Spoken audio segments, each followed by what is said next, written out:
Cuando llegó la medianoche del 30 y 1 de diciembre de 1995, la familia García en Aranjuez, Madrid, debería haber estado reunida en su salón, esperando el nuevo año como siempre lo hacían. En cambio, una silla permanecía vacía, y ese vacío definiría los siguientes 15 años de sus vidas. Aranjuez era el tipo de pueblo del centro de España donde las rutinas moldeaban a la gente. Las familias asistían a las mismas iglesias durante generaciones.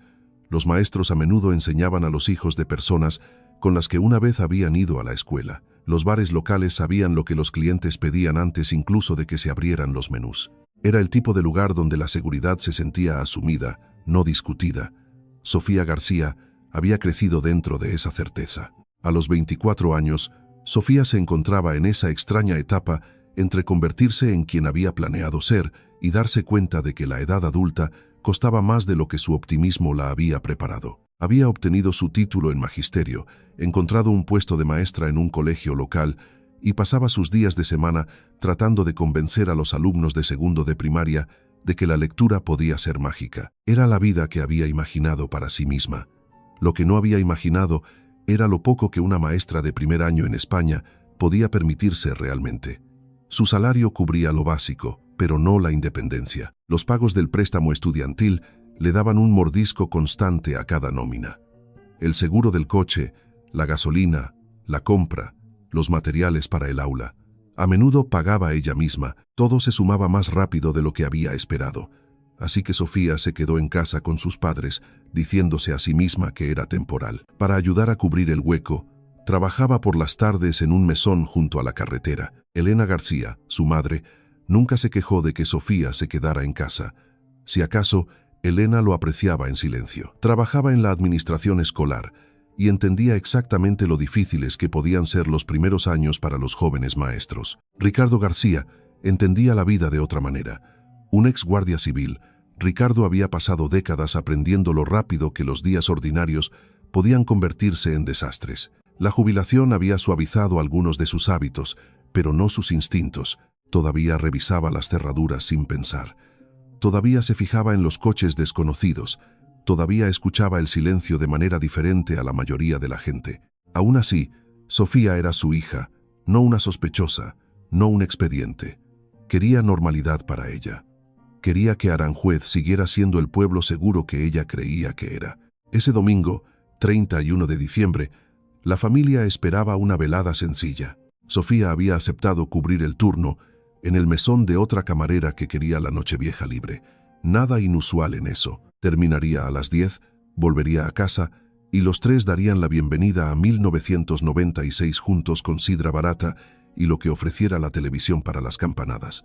Ese era el plan. El mesón estuvo más concurrido de lo esperado. Tráfico de vacaciones, familias moviéndose entre reuniones, viajeros de paso y un cliente que Sofía había notado antes. Había aparecido más de una vez en las últimas semanas, nunca lo suficientemente memorable como para describirlo con claridad, pero imposible de olvidar emocionalmente. De mediana edad, callado, solo, siempre quedándose un poco más de lo normal, no abiertamente amenazante, no inapropiado de ninguna manera que alguien pudiera denunciar formalmente, simplemente inquietante, el tipo de incomodidad que las mujeres a menudo aprenden a ignorar porque no ha sucedido nada concreto. Sofía lo había mencionado de pasada. Otra camarera lo había descartado como soledad inofensiva. Esa explicación tenía sentido. Los mesones de pueblo atraían a clientes habituales con rutinas. Aún así, algo en él se le quedó grabado. Esa noche, la incomodidad se agudizó. Ningún incidente dramático, ninguna confrontación obvia, solo la inconfundible sensación de ser observada demasiado de cerca durante demasiado tiempo. Cuando terminó su turno, Sofía solo quería llegar a casa. Aproximadamente a las 9:50 p.m. salió del mesón.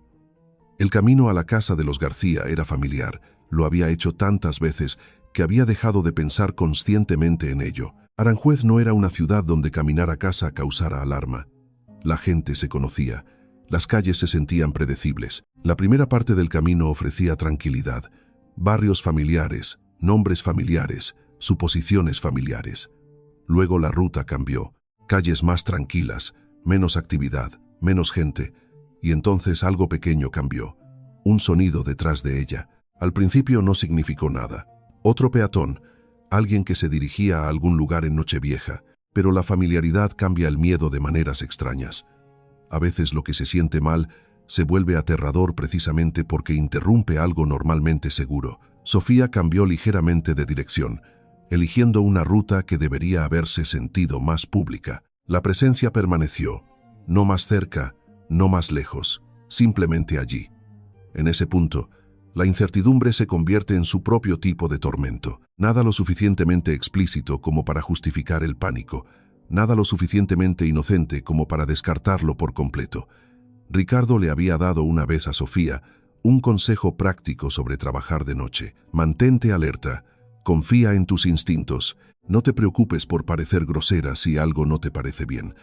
Es más fácil recordar un consejo que ponerlo en práctica.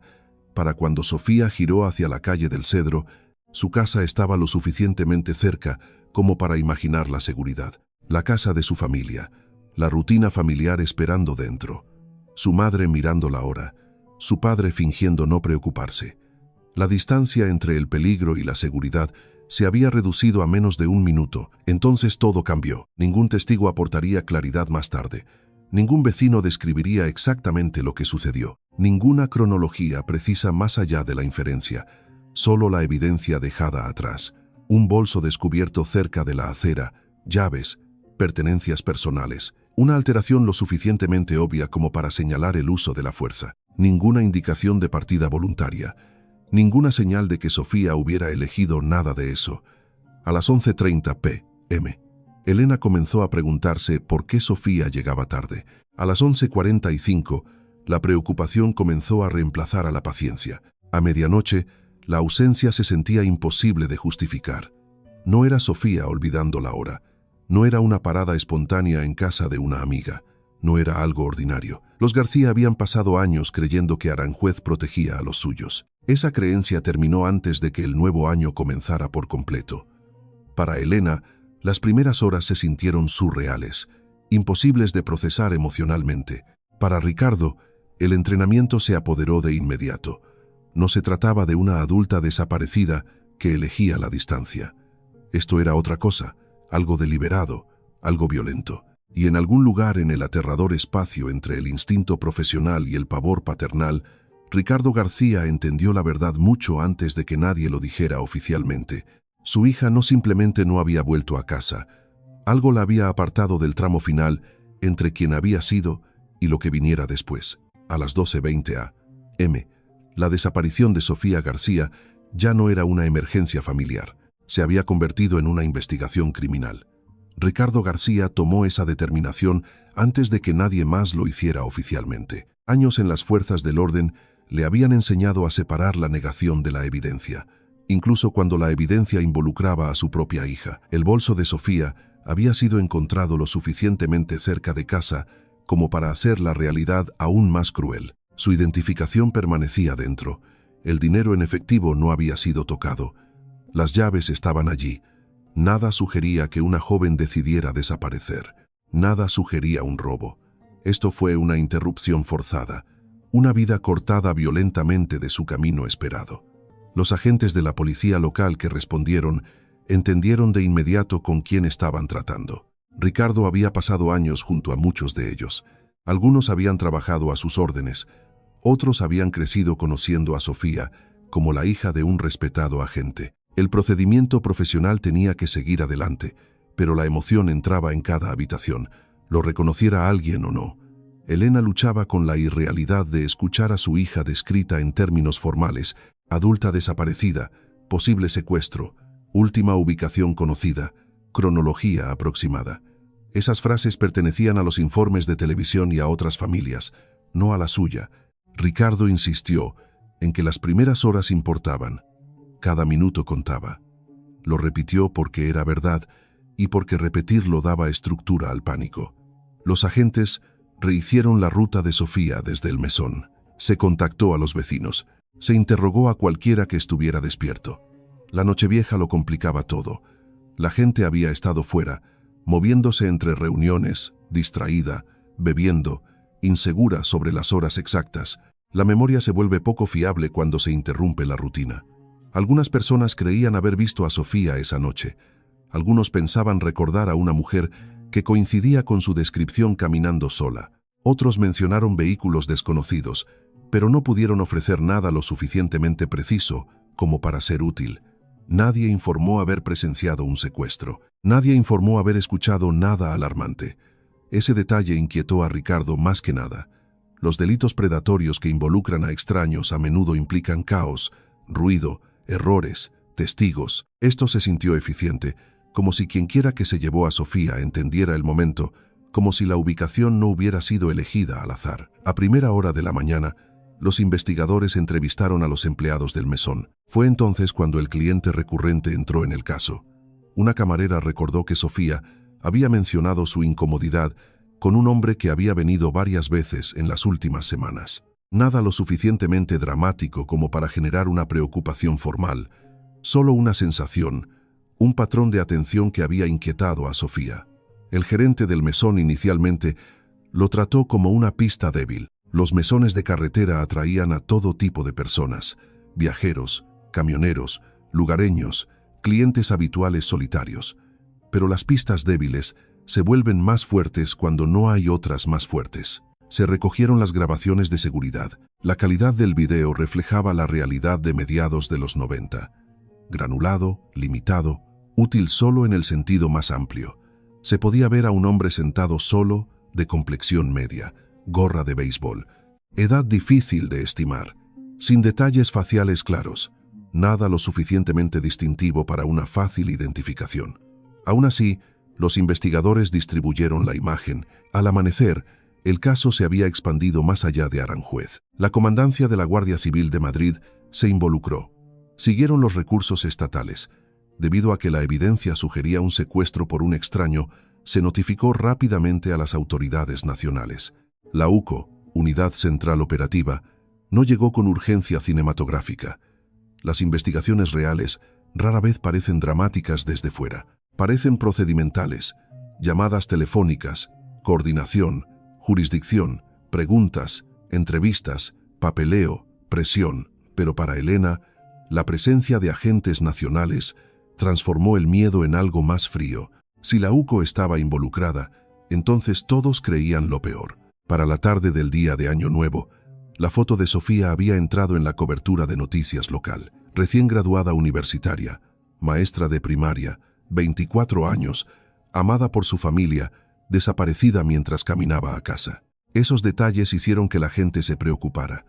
La historia se extendió porque violaba las suposiciones que los españoles todavía tenían a mediados de los 90 sobre la seguridad en los pueblos pequeños. Se suponía que una maestra caminando a casa cerca de la residencia de su familia era algo ordinario. Esa ordinariez hizo que la desaparición fuera aterradora. Empezaron a llegar pistas, docenas al principio, luego cientos. Un hombre en una gasolinera a las afueras de Madrid, un camión sospechoso, cerca de Valdemoro. Alguien que coincidía con la descripción de Sofía, visto en una estación de servicio. Cada pista exigía recursos. La mayoría se disolvía de inmediato. Algunas consumían horas. Ninguna produjo a Sofía. Elena quedó atrapada en un latigazo emocional. Esperanza cada vez que sonaba el teléfono, colapso cada vez que la certeza se desvanecía. Ricardo funcionaba de manera diferente. Su mente cambió al análisis de investigación. Incluso mientras el dolor presionaba cada pensamiento, estudiaba cronologías, revisaba notas de los agentes, reconstruía distancias, consideraba el comportamiento del delincuente. Las teorías se formaron rápidamente. El hombre desconocido del mesón había seguido a Sofía, o alguien más había estado observando su rutina durante más tiempo del que nadie se había dado cuenta, o el secuestro había sido oportunista, aterradoramente aleatorio. La aleatoriedad lo asustaba más. Los patrones se pueden cazar. La aleatoriedad se siente intocable. Al tercer día, los investigadores entrevistaron a casi todos los relacionados con la vida de Sofía. Amigos de la universidad, compañeros de trabajo del colegio, empleados del mesón, vecinos, antiguos compañeros de clase, exnovios, cualquier conocido. Los registros financieros no mostraban nada inusual. Ninguna evidencia de planes secretos, ningún viaje oculto, ninguna crisis personal que sugiriera una desaparición voluntaria. La vida de Sofía se veía exactamente como parecía ser, económicamente ajustada, emocionalmente normal, arraigada en la familia, centrada en el trabajo. Esa claridad eliminó explicaciones reconfortantes. No había elegido la ausencia, el interés público se intensificó brevemente. Grupos de la iglesia organizaron búsquedas. Aparecieron carteles por las comunidades circundantes. Personas que nunca habían conocido a Sofía hablaban de ella en los supermercados, lugares de trabajo, aparcamientos de colegios. Los padres imaginaban a sus propias hijas. Los maestros reconocían la brutal familiaridad de los jóvenes educadores sobrecargados de trabajo que equilibraban finanzas imposibles. Pero la simpatía no resuelve casos. La UCO analizó las imágenes del mesón. Ninguna identificación positiva. Las pistas relacionadas con el misterioso cliente no produjeron nada fiable. Ningún arresto, ningún sospechoso significativo. Los investigadores también examinaron si Sofía podría haber conocido a su secuestrador. Ricardo se resistió a esa teoría al principio. Las familias a menudo lo hacen. La narrativa del extraño se siente emocionalmente más limpia, menos complicada, pero los investigadores tenían que hacer preguntas difíciles. ¿Había mencionado Sofía a alguien preocupante? ¿Alguna atención inapropiada de los padres en la escuela, compañeros de trabajo, clientes del mesón, conocidos casuales? No surgió nada. Elena repasaba obsesivamente conversaciones recientes. Cada queja, cada comentario casual, cada mención al agotamiento laboral, cada frustración pasajera, nada sugería un peligro oculto. Pasó la primera semana, luego la segunda, y con cada día que pasaba, el impulso de la investigación cambiaba de maneras que las familias sienten de inmediato, incluso cuando los funcionarios intentan protegerlas de ello. Menos actualizaciones urgentes, lenguaje más cauteloso, menos certeza. Ricardo reconoció esos cambios antes de que nadie los admitiera en voz alta. Los casos nuevos acaparan la mano de obra, la incertidumbre fría la agota. Un agente de la UCO fue lo suficientemente honesto como para decir lo que ningún padre quería oír. Los casos de secuestro por extraños se vuelven exponencialmente más difíciles con el tiempo. Sin testigos, sin evidencia física, sin demandas de rescate, sin comunicación, las posibilidades se estrechan en la peor dirección. Elena rechazó esa lógica por completo. La negativa de una madre no se basa en la evidencia, no necesita serlo.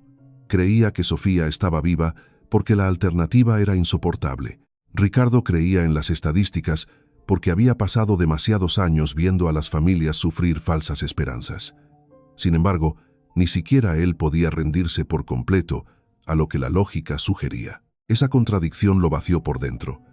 A finales del primer mes, la desaparición de Sofía García seguía sin resolverse. Ningún sospechoso confirmado, ningún avistamiento confirmado, ninguna explicación creíble, solo preguntas. Y debajo de esas preguntas, una creciente comprensión que ninguno de los padres podía articular por completo. Quienquiera que se hubiera llevado a Sofía, o había cometido notablemente pocos errores, o ya había logrado desaparecer con ella por completo. La gente a menudo imagina el duelo como un evento agudo, una explosión de dolor, un funeral, una llamada telefónica devastadora.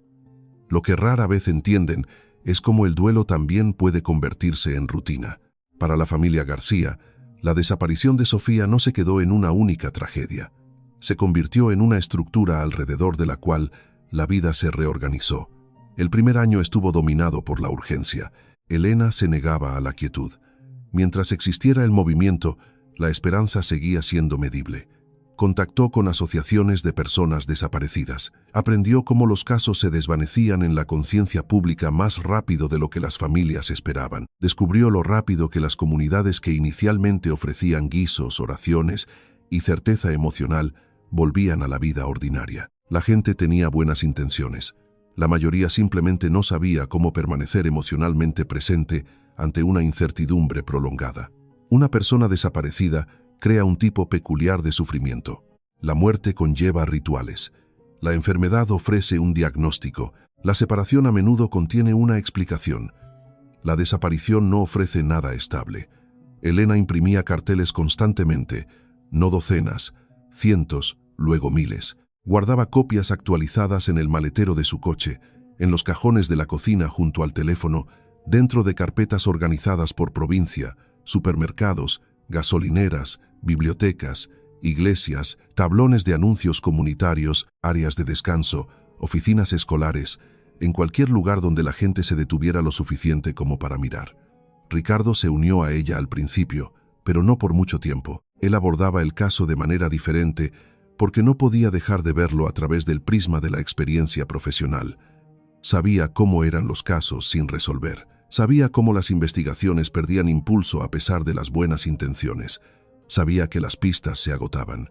Conocía realidades estadísticas que ningún marido debería tener que aplicar a su propia hija. Ese conocimiento creó distancia entre él y Elena. No porque el amor disminuyera, sino porque el dolor se traducía de manera diferente. Elena luchaba contra la incertidumbre mediante la acción. Ricardo la combatía mediante la contención. Volvió rápidamente a las rutinas estructuradas, en parte porque la rutina evitaba el colapso.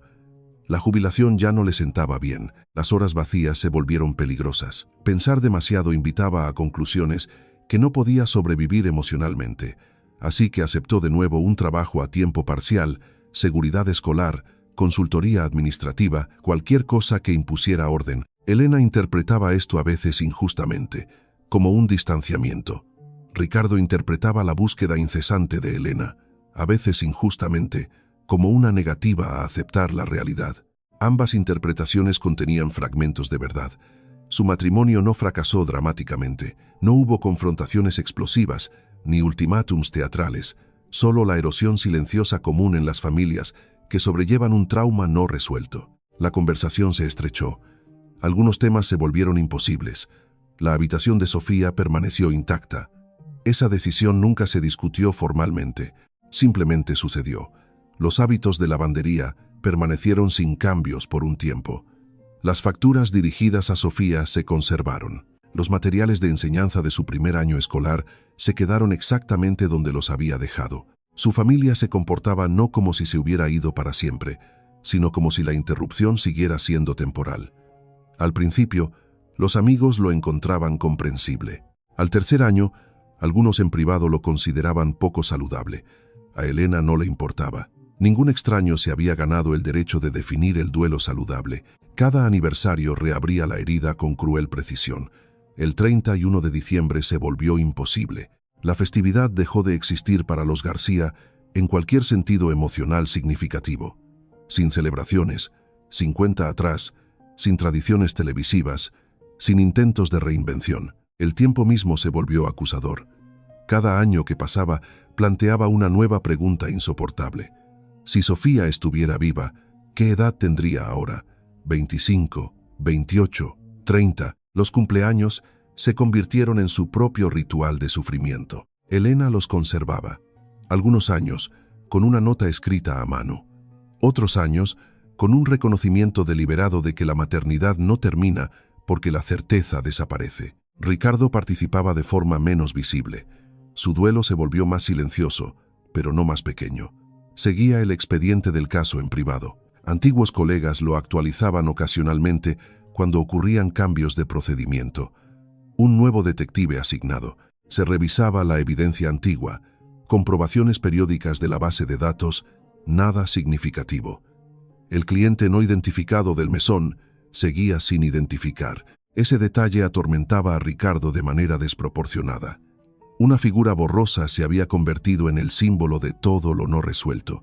Estudió copias de la imagen de vigilancia más veces de las que jamás admitiría, no porque la imagen ofreciera nueva información, sino porque la obsesión crea la ilusión de control. Para el año 2000, 5 años después de la desaparición de Sofía, el caso existía en una categoría burocrática que ninguna familia quiere oír jamás. Inactivo pero abierto, técnicamente sin resolver, operacionalmente estancado. Elena rechazó las implicaciones emocionales de esa clasificación.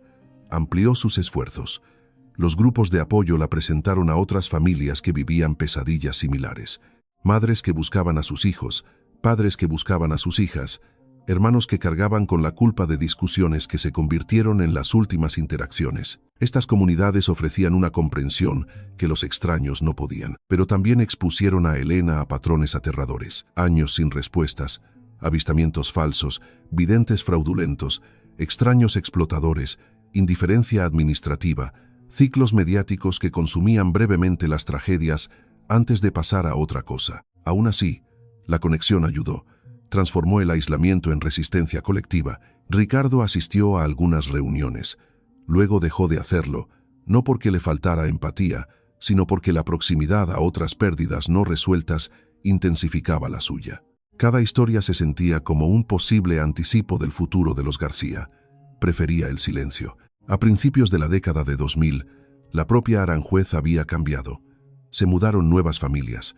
La memoria local se debilitó. Para los residentes de toda la vida, la desaparición de Sofía se convirtió en un cuento con moraleja. La joven maestra que desapareció caminando a casa, una historia contada a las hijas como advertencia, una tragedia absorbida por la mitología comunitaria. Elena odiaba esa transformación. Sofía no era una lección, ni una narrativa, ni una anécdota sobre seguridad. Era su hija. Esta distinción importaba ferozmente. A medida que la tecnología evolucionaba, Elena se adaptó. Internet ofrecía nuevas posibilidades. Foros en línea, bases de datos de personas desaparecidas, las primeras comunidades de redes sociales, tablones de anuncios digitales. Los aprendió todos, de forma imperfecta pero persistente. Ricardo se mantuvo escéptico. La tecnología producía pistas. Sí, también producía ruido. Las falsas esperanzas se multiplicaban más rápido en línea. Aún así, ni siquiera él podía descartar por completo los nuevos métodos, porque los métodos tradicionales habían fallado. Para 2005, había pasado casi una década. La aritmética emocional se volvió más difícil. Si Sofía tuviera hijos en algún lugar, sabrían que sus abuelos existían. Si había muerto, ¿dónde estaba? Si había sobrevivido a algo inimaginable, sabía quién era. Las preguntas evolucionan cuando el tiempo se alarga. La mente humana no tolera la narrativa no resuelta. Inventa posibilidades simplemente para crear una estructura. Elena imaginaba rescates. Ricardo imaginaba escenas del crimen. Ninguna de las dos imaginaciones ofrecía paz. Su matrimonio sobrevivió principalmente porque la historia compartida sigue siendo más fuerte que el silencio acumulado. Pero la intimidad cambió. La pérdida crea soledades paralelas incluso dentro del mismo hogar. Los amigos a veces asumían que el tiempo los había curado. Ese malentendido enfadaba a Elena. El tiempo no había curado nada. El tiempo solo había hecho que el dolor fuera menos visible públicamente. Para 2010, Sofía habría tenido 39 años, 15 años. Tiempo suficiente para que muchos sistemas oficiales despriorizaran emocionalmente un caso. Tiempo suficiente para que el público lo olvidara. Tiempo suficiente para que incluso la esperanza se sintiera estructuralmente irracional. Y sin embargo, Elena nunca se detuvo por completo. No porque la evidencia justificara el optimismo, porque la maternidad no permitía la rendición. Cada domingo continuaba alguna versión del mismo ritual. Una búsqueda, un envío de correos, una revisión de la base de datos, una actualización de carteles, una llamada, una oración. Ricardo ya no intentaba disuadirla. Había aprendido algo doloroso durante esos 15 años. La esperanza y la negación pueden parecer notablemente similares desde fuera, pero no se sienten igual internamente. Luego, en el otoño de 2010, algo cambió.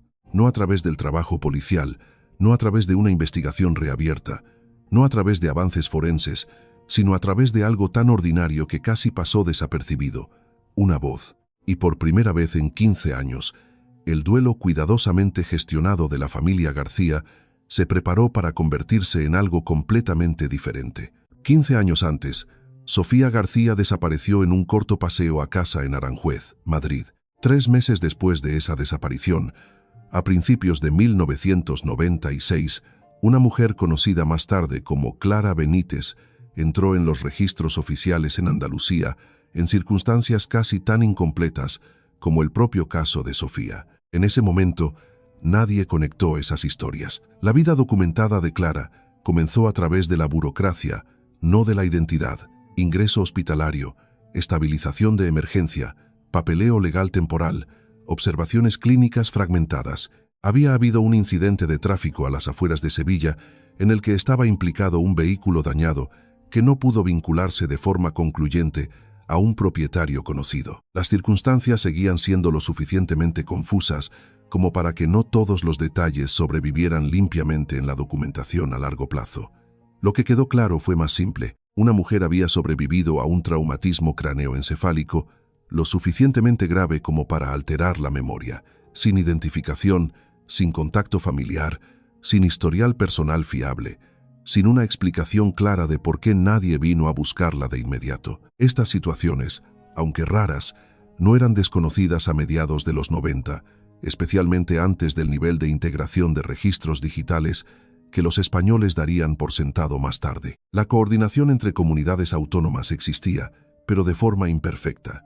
Los casos de adultos desaparecidos sin una resolución biométrica inmediata a veces se perdían en lagunas procesales. Clara se convirtió en una de esas lagunas.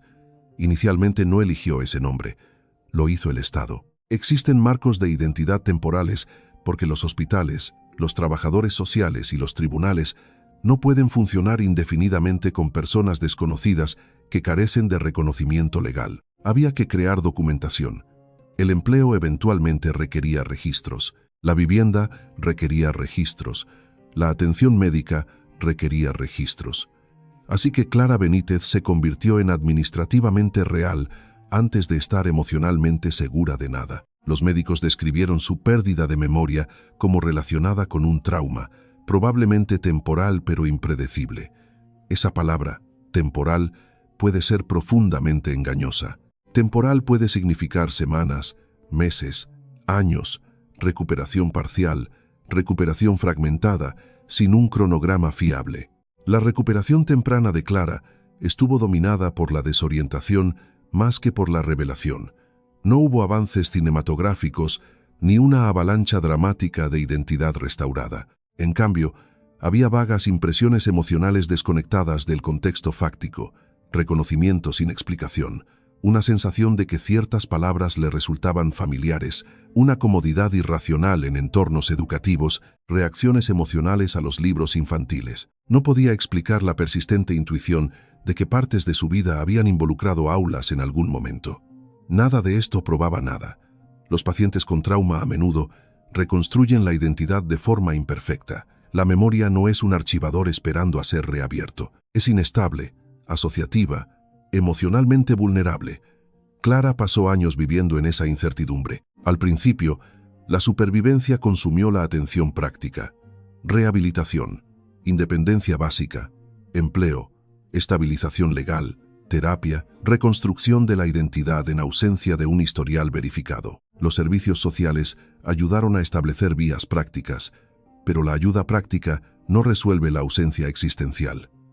¿Quién eres cuando existe el papeleo oficial, pero tu propia memoria no lo confirma? Clara se adaptó exteriormente. Así es como a menudo los supervivientes de traumas se muestran a los demás. Funcionales, independientes, lo suficientemente estables, pero la adaptación no es la resolución. A principios de la década de 2000, Clara había establecido una modesta vida adulta en Andalucía. El trabajo de contabilidad se adaptaba a su temperamento. La previsibilidad ofrecía consuelo. Los números requerían precisión sin ambigüedad emocional. Las hojas de cálculo le exigían menos que la memoria. Las relaciones seguían siendo más difíciles. No porque a Clara le faltara capacidad emocional, porque explicarse siempre requería una honestidad imposible. No sabía quién había sido una vez. Podía describir hechos médicos, pero no orígenes. Algunas personas respondían con simpatía, otras con escepticismo, unas pocas con sospecha. España tiende a romantizar la reinvención, pero la pérdida de identidad inexplicada incomoda a mucha gente. Las preguntas inevitablemente llegaban. ¿De dónde eres? ¿Tienes hermanos? ¿A qué se dedicaban tus padres? ¿Dónde estudiaste? Preguntas que la mayoría de los adultos responden automáticamente se convertían en campos minados emocionales.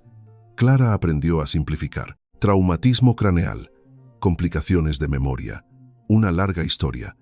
La mayoría de la gente finalmente dejaba de preguntar. La terapia se convirtió en algo central, no porque Clara fuera inestable, sino porque la identidad no resuelta crea una tensión psicológica crónica. Su terapeuta abordó el tema de manera pragmática: recuperación del trauma, integración de la memoria, aceptación, manejo de la incertidumbre, en lugar de forzar obsesivamente el recuerdo. Este enfoque ayudó en cierta medida, Pero algo seguía sin resolverse. Clara no solo quería estabilidad emocional, quería la verdad. Los fragmentos persistían, no lo suficiente como para identificar una vida, pero sí lo suficiente como para impedir el cierre emocional. Voces de niños en la memoria, imágenes de material escolar, la inexplicable familiaridad emocional de ciertas papelerías, destellos ocasionales ligados a referencias madrileñas. Ninguna narrativa completa, solo impresiones desconectadas. Para 2010, la cultura en línea había transformado la forma en que los españoles procesaban la lucha personal. Los blogs, los foros de apoyo, las primeras comunidades de redes sociales, las plataformas de vídeo, la narración personal, se habían vuelto terapéuticos para muchas personas que navegaban por la enfermedad, el trauma, el duelo o la recuperación. El terapeuta de Clara sugirió compartir narrativas estructuradas, no una exposición pública al principio, sino una grabación privada, decir los pensamientos en voz alta, procesar los fragmentos verbalmente. La lógica era clínicamente sólida. La reflexión hablada a veces revela vías asociativas inaccesibles a través de preguntas formales. Clara comenzó a grabar diarios de audio, inicialmente para ella misma, pensamientos sobre la memoria, fragmentos de sueños, preguntas sobre la identidad, descripciones de reacciones emocionales inexplicables, patrones que notaba, nombres que probaba mentalmente sin reconocimiento. Las grabaciones crearon un alivio inesperado, no respuestas, alivio. El lenguaje impuso una estructura temporal a la incertidumbre. Finalmente, su terapeuta sugirió compartir públicamente de forma selectiva, no por fama, no por espectáculo, por comunidad. Existían otras personas con lesiones cerebrales traumáticas, existían otras personas que navegaban por la alteración de la memoria. El aislamiento a menudo empeora la recuperación. Clara dudó. La vulnerabilidad pública se siente diferente al procesamiento privado, especialmente cuando el hecho central de tu vida es la confusión, pero la soledad finalmente superó la vacilación. Creó un pequeño canal de YouTube. Nada pulido, nada comercial, subidas sencillas centradas en la reflexión. La audiencia siguió siendo diminuta. Unos pocos suscriptores, algunos supervivientes de traumas, algunos oyentes curiosos, algunas personas atraídas por la narración emocionalmente honesta. Clara nunca se presentó como inspiradora. Si acaso, su honestidad provenía del agotamiento. Hablaba de la pérdida de identidad sin melodrama, sobre lo extraño que se siente la edad adulta cuando la memoria fundamental permanece incompleta, sobre sentirse emocionalmente apegada a experiencias que no podía verificar, sobre preguntarse si en algún lugar alguien la había buscado alguna vez o si nadie lo había hecho. Esa pregunta en particular volvía a menudo, no porque la evidencia la respaldara, sino porque emocionalmente el abandono y la desaparición pueden sentirse indistinguibles cuando la memoria falla. También discutió las recurrentes asociaciones educativas, la certeza irracional de que las aulas importaban, los libros infantiles que desencadenaban un reconocimiento inexplicado, una familiaridad emocional con los materiales curriculares de segundo de primaria que no podía explicar lógicamente. Su terapeuta le advirtió que no sobreinterpretara los fragmentos. La memoria puede confabular. Se puede imponer un significado donde no existe. Aún así, Clara los documentó, no porque creyera en cada fragmento, sino porque negarlos por completo le parecía deshonesto. Su voz tenía una suavidad regional distintiva que nunca había analizado conscientemente. Para ella, era simplemente su voz. Para otra persona, un día se convertiría en todo. En Aranjuez, Elena García había pasado 15 años buscando en bases de datos, enviando carteles, siguiendo pistas, soportando decepciones. Lo que no esperaba era que la siguiente pista posible no llegara a través de la policía, ni a través de la infraestructura de personas desaparecidas, ni a través de avances en la investigación, sino a través de una recomendación ordinaria de un algoritmo de Internet que ofrecía un video de una mujer hablando abiertamente sobre la pérdida de memoria. Y en ese momento, sin entender aún por qué, la historia estancada de la familia García comenzó a moverse de nuevo. Elena García había pasado 15 años enseñándose a sí misma a no confiar en la esperanza repentina. Las pistas falsas habían entrenado ese reflejo en su sistema nervioso. Una mujer en Sevilla que se parecía a Sofía por detrás. Una camarera en Valencia, insistía alguien, se parecía exactamente a ella. Una llamada anónima de un hombre que afirmaba tener información y que luego se reveló como una cruel invención. Un mensaje privado de un extraño que había confundido el cartel de Sofía con el de otra mujer desaparecida. Cada posibilidad comenzaba con adrenalina y terminaba en colapso.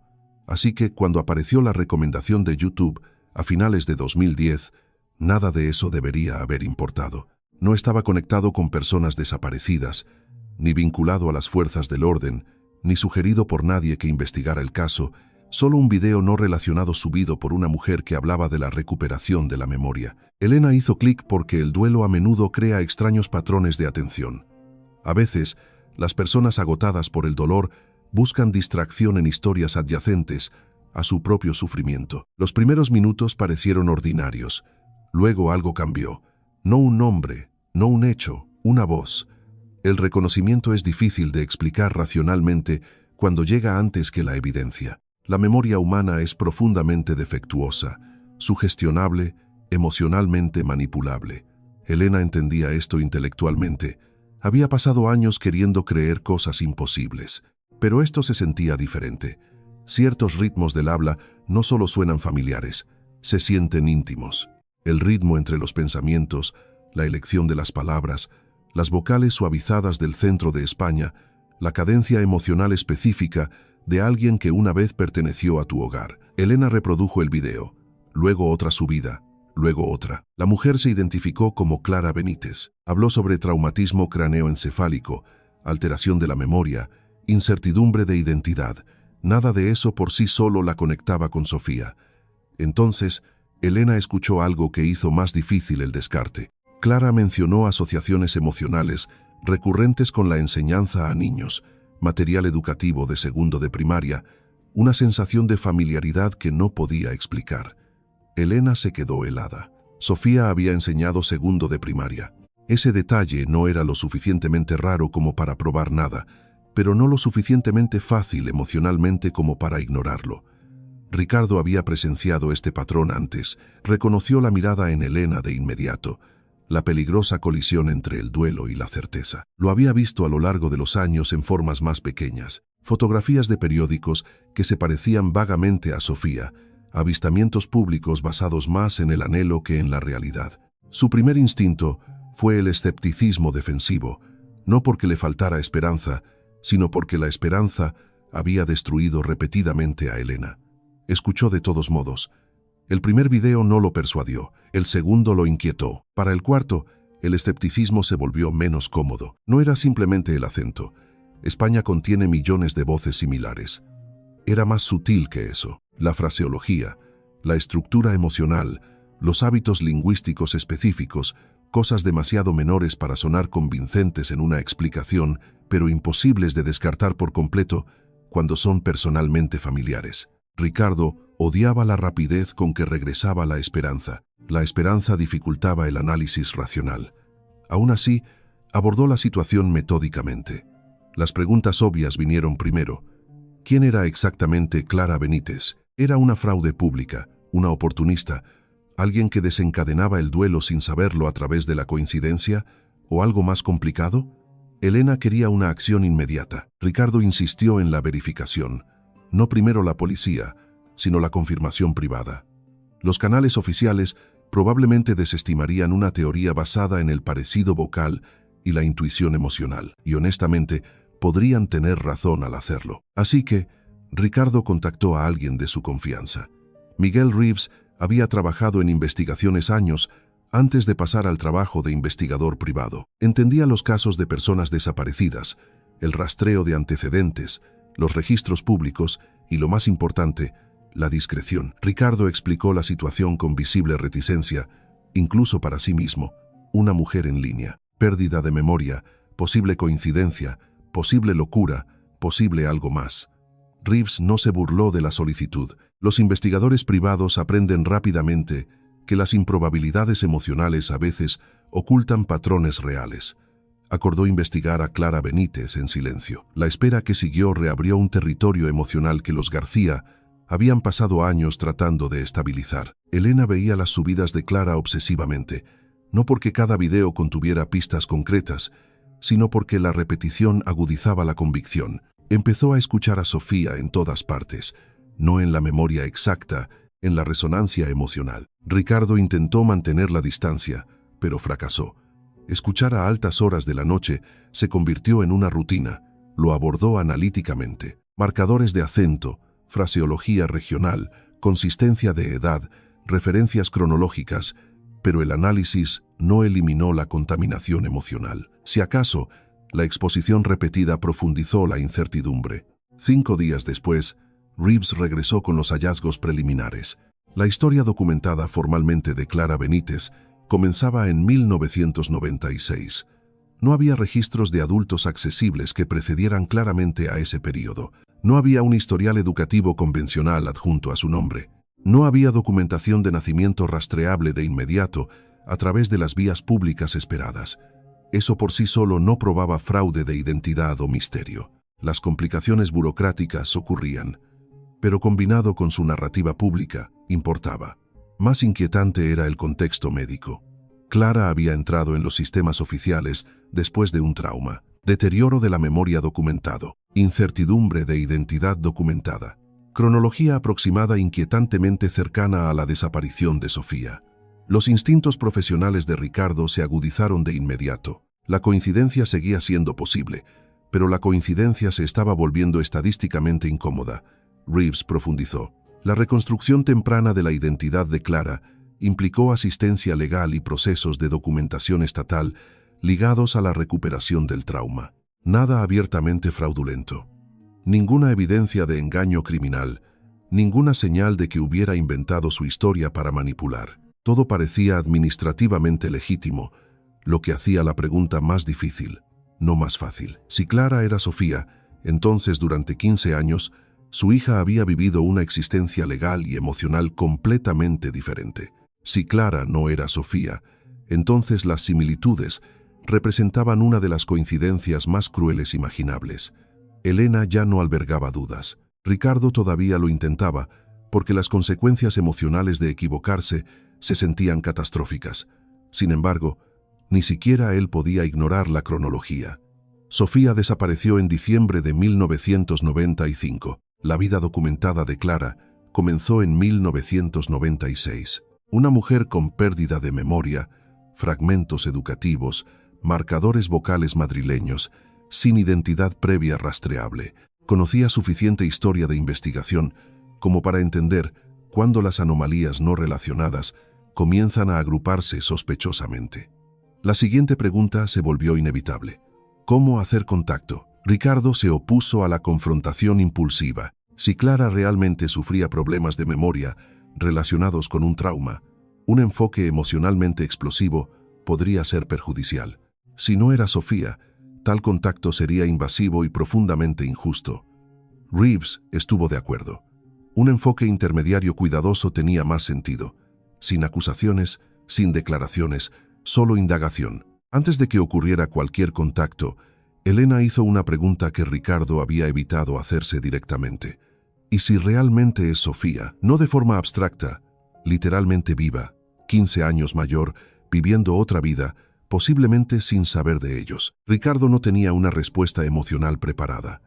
La aplicación de la ley le había enseñado a manejar la incertidumbre de otras personas, no la suya. La posibilidad de que Sofía hubiera sobrevivido transformó el duelo en algo más extraño.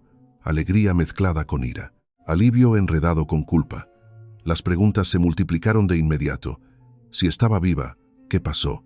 ¿Por qué nadie la había identificado? ¿Por qué habían fallado los sistemas? ¿Por qué se habían robado 15 años? Reeves recomendó paciencia, contacto medido, verificación antes de la escalada emocional. Elena estuvo de acuerdo exteriormente.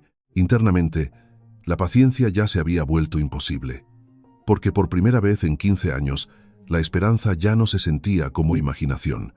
Se sentía como evidencia esperando ser confirmada. Miguel Reeves se acercó a Clara Benítez de la manera en que los investigadores experimentados abordan la incertidumbre emocionalmente volátil. Lentamente, con respeto, sin suposiciones. No llegó con acusaciones ni afirmaciones dramáticas. Se presentó honestamente. Explicó que le habían pedido que investigara una posible cuestión de identidad que involucraba a una familia de Madrid y le dio a Clara todas las oportunidades para terminar la conversación de inmediato. En cambio, ella escuchó. Ese detalle importaba. Las personas que esconden algo a menudo controlan las conversaciones de manera diferente. Clara no se comportó como alguien que guarda un secreto, se comportó como alguien que se enfrenta a una posibilidad inquietante que nunca había considerado seriamente. Reeves describió el esquema básico con cuidado. Una mujer desaparecida, diciembre de 1995, Aranjuez, Madrid. Una familia que creía que ciertas similitudes podrían no ser una coincidencia. Clara no descartó la idea, pero tampoco la abrazó. Esa ambigüedad emocional la hizo parecer más creíble, no menos. Hizo preguntas prácticas. ¿Qué similitudes? ¿Por qué ella? ¿Qué evidencia existía más allá de la intuición? Reeves evitó la exageración emocional. Mencionó inconsistencias de tiempo en su historial documentado, su pérdida de memoria, la reacción de la familia a su voz y grabaciones públicas. La respuesta de Clara fue reflexiva, no teatral. Reconoció que las preguntas sobre sus orígenes nunca habían desaparecido por completo. Admitió fragmentos de memoria educativa recurrentes, pero se mantuvo cuidadosa. Los supervivientes de traumas a menudo aprenden a desconfiar de las explicaciones emocionalmente satisfactorias. Las lagunas de memoria crean vulnerabilidad a la sugestión. Su terapeuta le había advertido sobre la construcción de la identidad en torno a narrativas emocionalmente convincentes, sin respaldo de evidencia. Esa precaución tenía sentido. Aún así, algo cambió. Reeves le mostró una fotografía, no una avalancha de evidencia, solo una. Sofía García a los 24 años. Clara la estudió más tiempo del que Reeves esperaba. Ningún reconocimiento inmediato, ninguna crisis emocional dramática, solo incertidumbre superpuesta a la incomodidad. El rostro le resultaba familiar de la misma manera que a veces lo hacen algunos extraños. Eso fue todo lo que Clara diría. Sin embargo, no rechazó un contacto posterior. Esa decisión lo cambió todo. Se organizó una reunión, lugar neutral, sin presión, sin garantías. Ricardo insistió en el realismo. Elena apenas podía soportar la espera. Los días entre la confirmación y la reunión desestabilizaron el equilibrio emocional que los García habían pasado años construyendo. Elena oscilaba entre la certeza y el terror. Ricardo se volvió más silencioso de lo habitual. La esperanza a esa escala es psicológicamente peligrosa porque crea la posibilidad de perder a la misma persona 2 veces. El viaje a Andalucía se sintió más largo de lo que la geografía justificaba. Ninguno de los padres necesitaba articular lo que ambos temían, que Clara no fuera Sofía, o peor, que lo fuera. La reunión se estructuró intencionadamente con cautela. Clara había solicitado límites, sin contacto físico repentino, sin suposiciones, sin presión emocional para realizar un reconocimiento. Solicitudes razonables, informadas por el trauma. Ricardo las respetó de inmediato. Elena estuvo de acuerdo porque negarse habría arriesgado a perder la oportunidad por completo.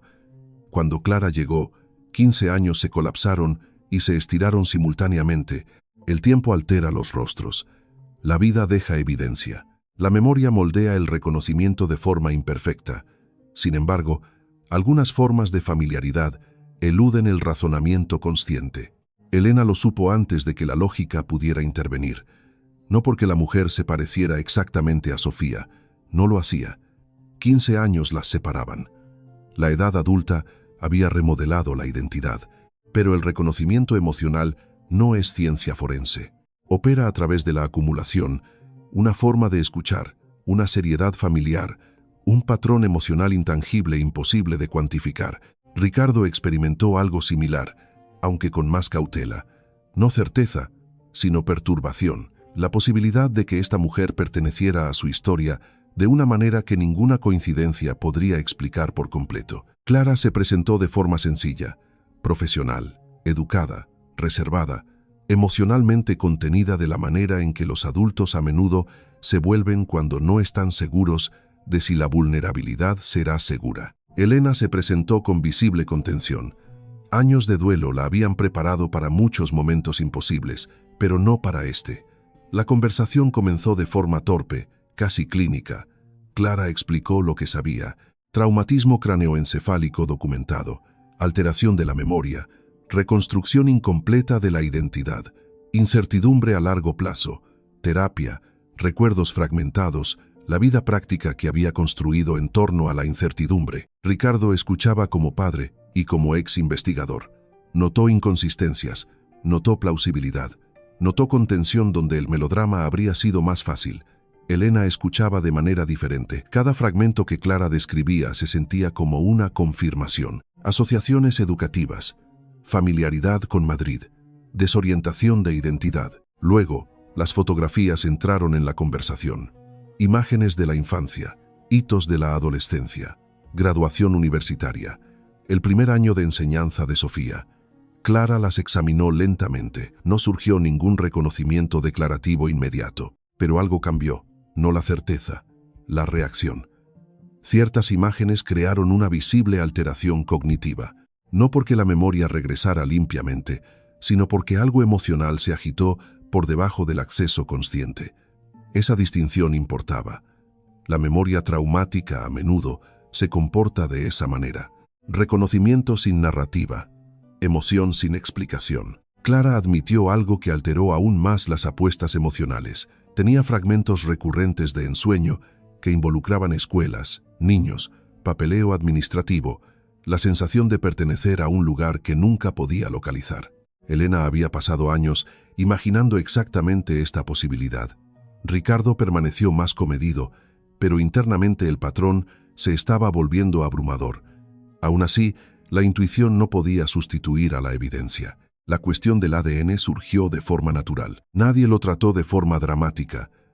Los españoles confían en la verificación genética precisamente porque la certeza emocional puede engañar. Clara accedió de inmediato. Ese detalle nuevamente aumentó la credibilidad. Un individuo engañoso podría resistirse a las pruebas objetivas. Clara no lo hizo. Quería la verdad tanto como los García. Se recogieron muestras profesionalmente. Luego vino otro periodo de espera, más corto en duración, peor en intensidad. 3 días. 3 días emocionalmente insoportables.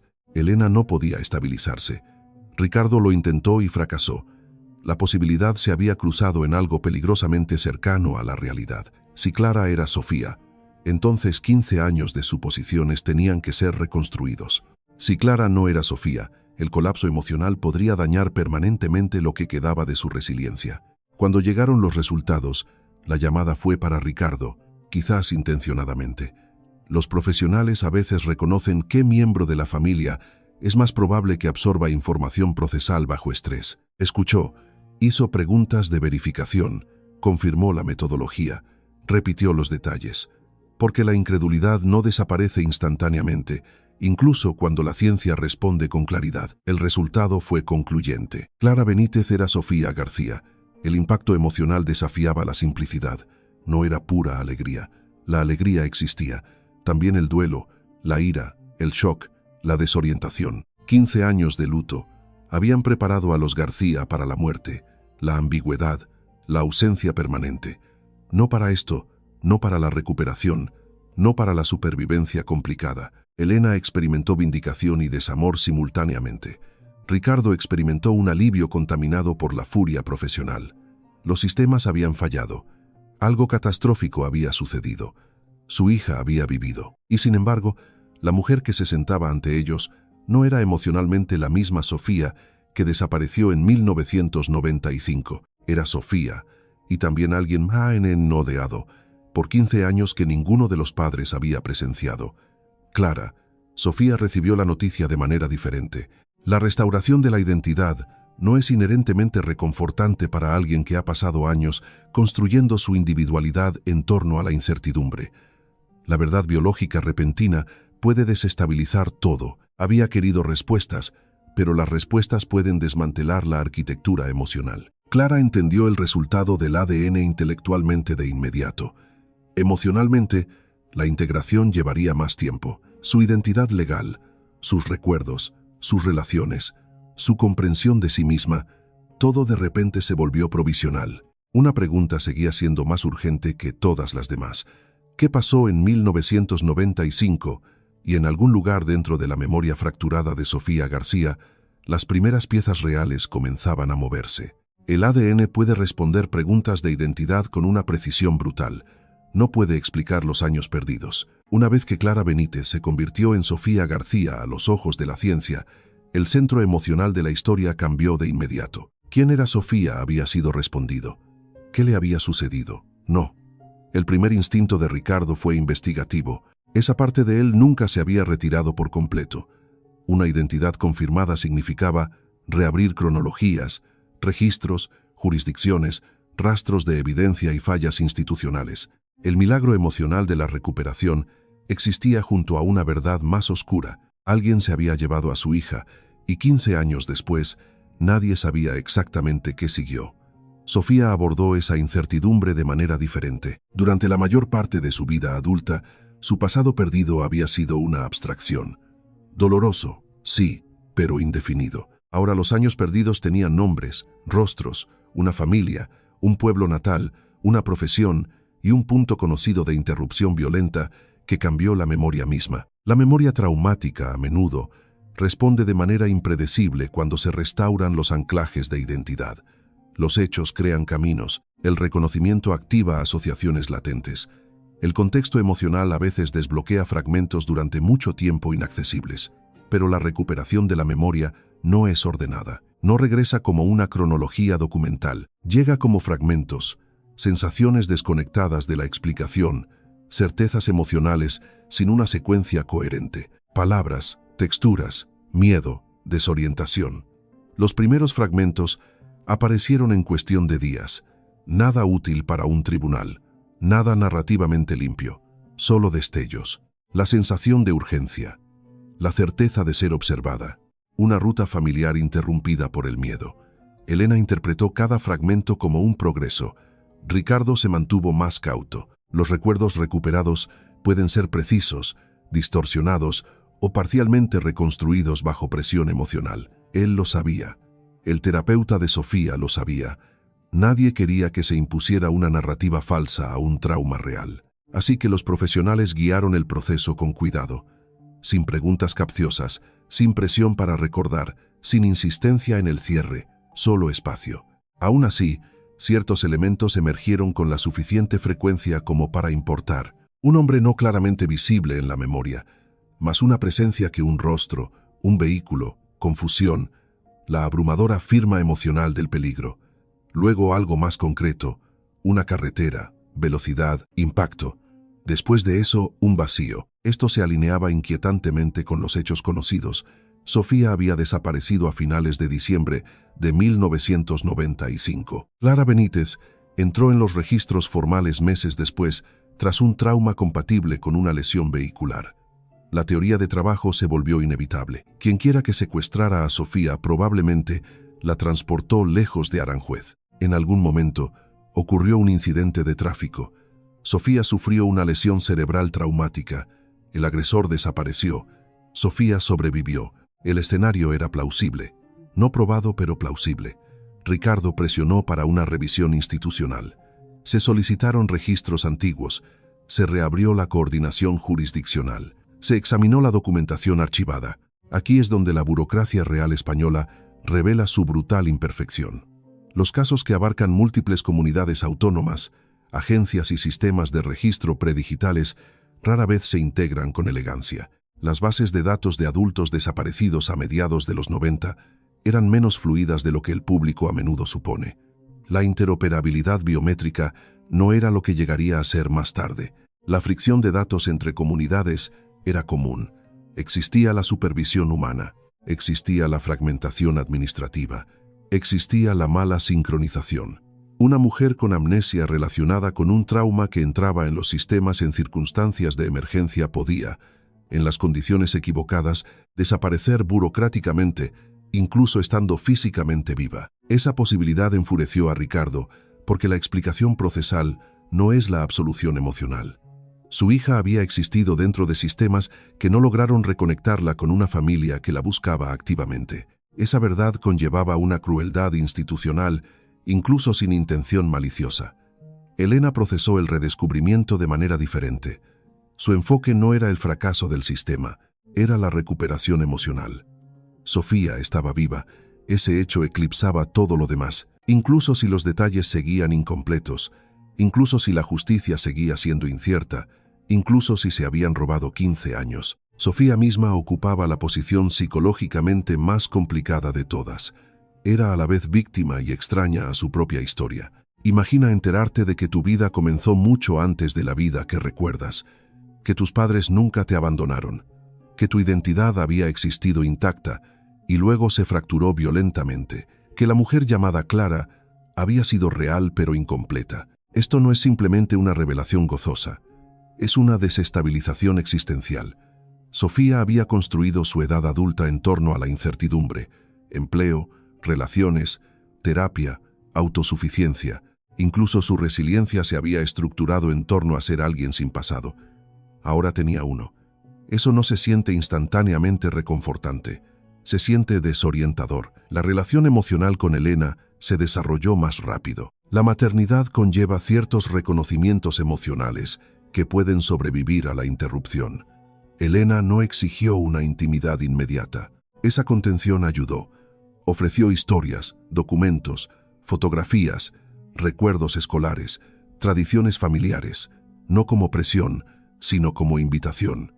Sofía escuchaba, a veces con fascinación, a veces con distancia emocional, a veces con un duelo inexplicable por experiencias a las que no podía acceder emocionalmente.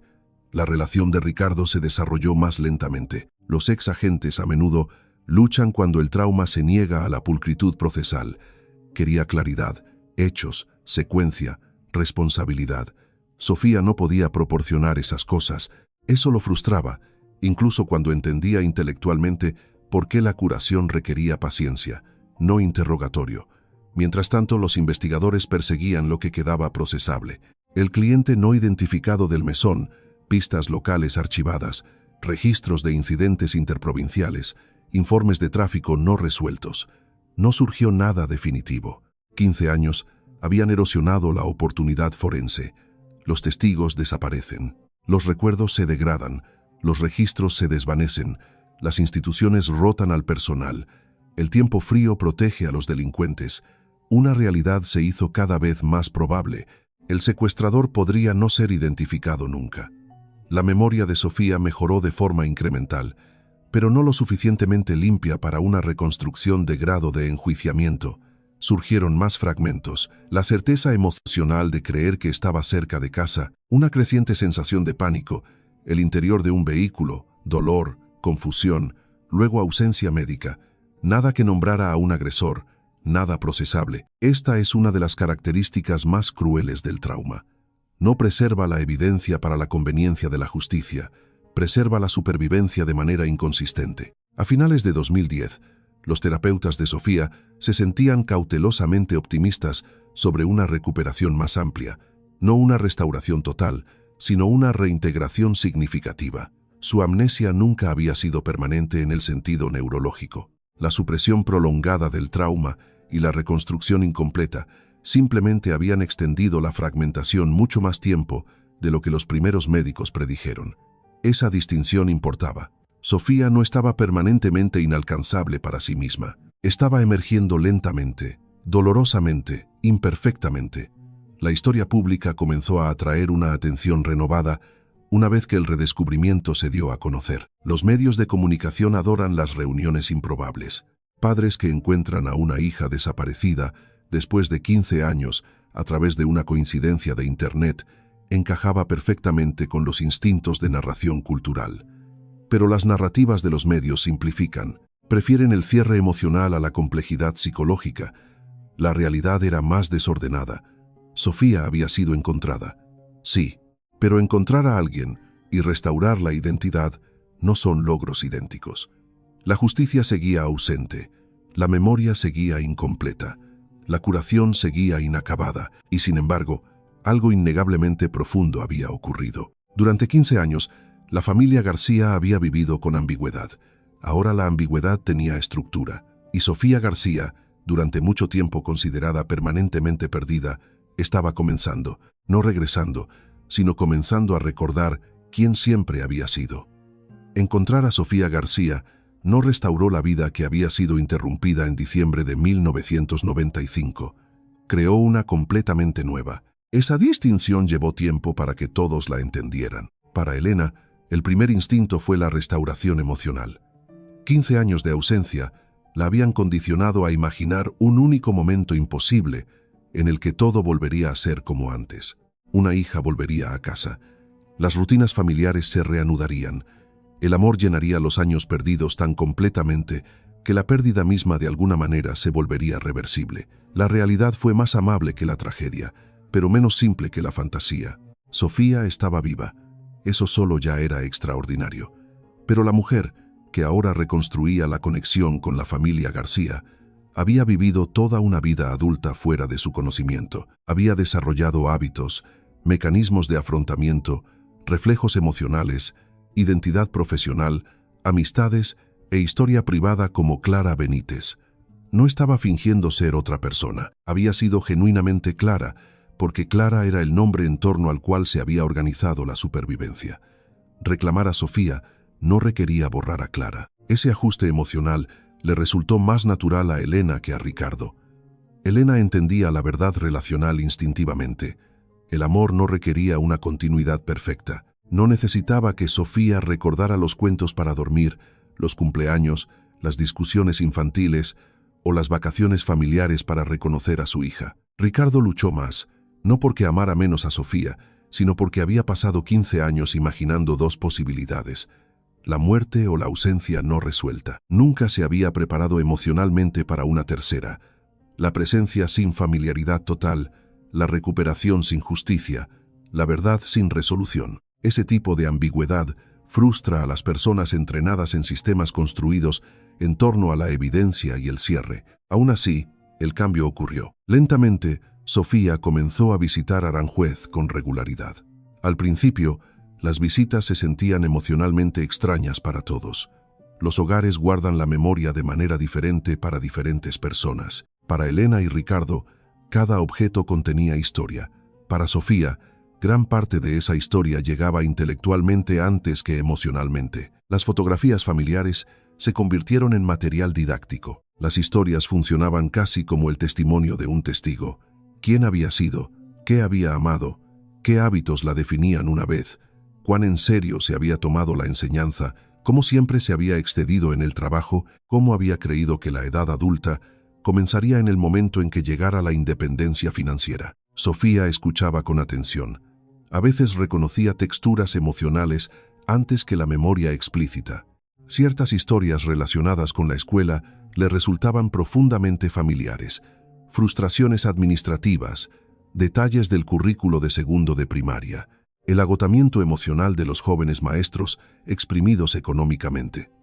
Esos reconocimientos regresaron primero porque fragmentos de esa identidad aparentemente habían sobrevivido incluso al peor trauma. Otras cosas permanecieron inaccesibles.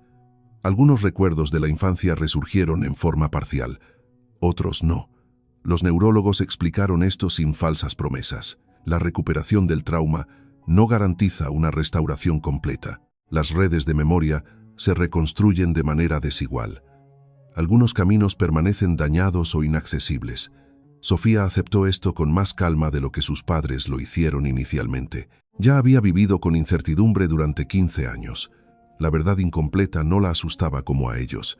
Si acaso poseía una mayor tolerancia emocional a la ambigüedad. La investigación sobre su secuestro produjo menos consuelo. Las revisiones de casos archivados confirmaron la plausibilidad, pero no la certeza. El cliente no identificado del mesón siguió siendo una posibilidad no resuelta.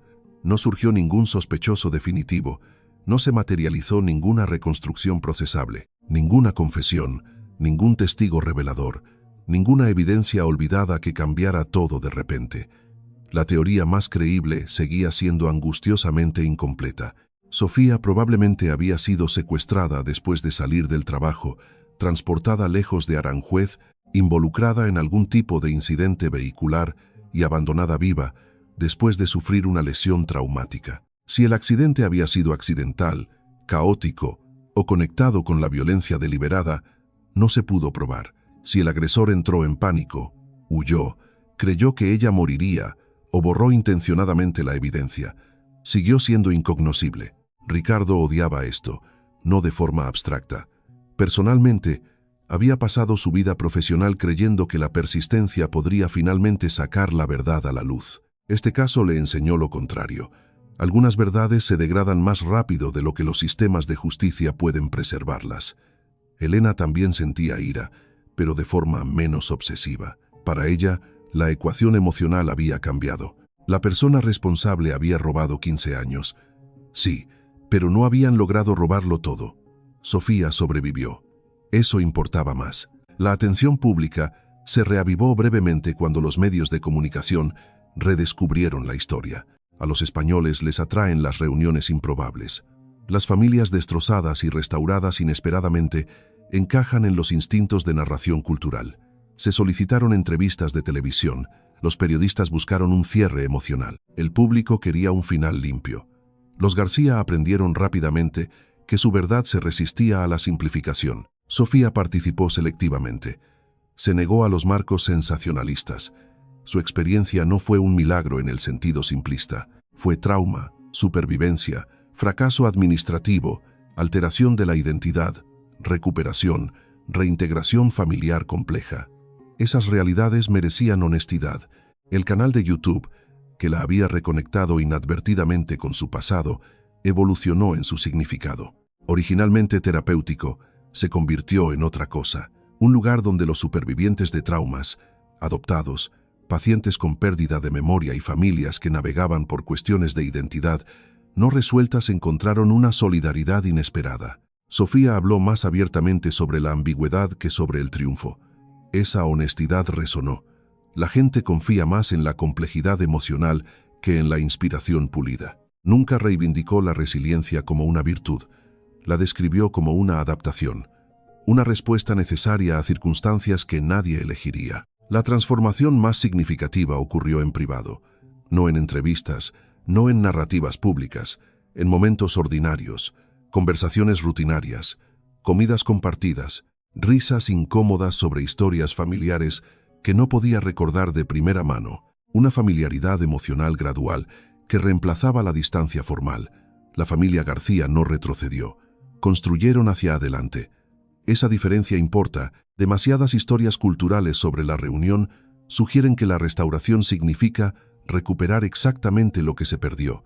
La vida rara vez funciona de esa manera. A veces, la curación significa aceptar formas alteradas de conexión en lugar de perseguir réplicas imposibles del pasado. Para la Nochevieja de 2011, el significado emocional de la fecha había cambiado, no desaparecido.